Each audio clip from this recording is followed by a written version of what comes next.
Hi, I'm Brighton. I'm Kai. I'm DTN. Abode is a property management platform where small landlords, their tenants, and maintenance teams can work in one place. We wanted to build this after seeing my dad work in real estate and realizing how much time small landlords lose to messy communication, spreadsheets, and outdated systems. It helps family run real estate businesses replace those problems with affordable, professional tools that are built to scale. So let's talk about the framework. We use Next.js and we use Drizzle ORM with Postgres on an AWS Aurora Serverless v2 system because Abode's data is highly connected. So we have owners, properties, units, tenants, invoices, and maintenance tasks that all depend on each other. And Aurora gives us real Postgres SQL, and we get access to features like foreign keys, row level security, and this is to keep each landlord's data separate.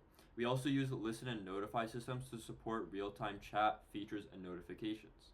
Our authentication is based on AWS Cognito, and when users such as handymen and tenants sign up, they use a single-use code, which is given by their owner so they can be assigned to the correct property. Now, onto the owner page, we can see here is their dashboard, their portfolio at a glance, where they can see their properties. Onto the properties tab, they can do more here with their properties, including seeing them and adding units and stuff like that. They can also add properties, and we do this using Mapbox. And when the user adds a address, we save Mapbox's address plus their latitude and longitude on a row with units that are attached to the property as child records carrying rent, status, and etc. Onto the Fix It tab, we use a simple pipeline where a tenant submits a maintenance request with an optional photo or video that gets saved onto our S3 bucket via a URL. And when the owner reviews and opens requests and assigns a job to a maintenance worker of their choice, a single server action handles everything in one atomic transaction. For notifications and other information which is shared between users, we use a notifications table with things like the recipient ID, type, entity reference, and read status. And then we use the same listen and notify system plus SSC that we talked about earlier to properly update the associated clients. And we essentially use the same exact system for messages. Moving on to tenants, the homepage just has the info that a tenant needs at a glance. This is also where they can see current request statuses or make new ones. A request page has the same architecture as the Fix-It page on the owner side, but just from the other end.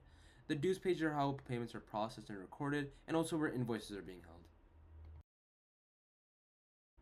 Okay, so for the handyman page, we use a receipt-gated workflow. As you can see all the tiers here. And then we server verify each part, each step, so that no one skips a step on each client. And then on the earnings page, we just mark a completed task as done in our database, and then we show the revenue here for the handyman to see. And onto the accounts, it's the same for the handyman, the owner, and the tenant. It's everything they need all at once. They're also able to change the text size, which is especially important for older owners like my dad, or tenants that are hard of seeing, like older tenants that are in Section 8. Thank you. Thank you. Thank you.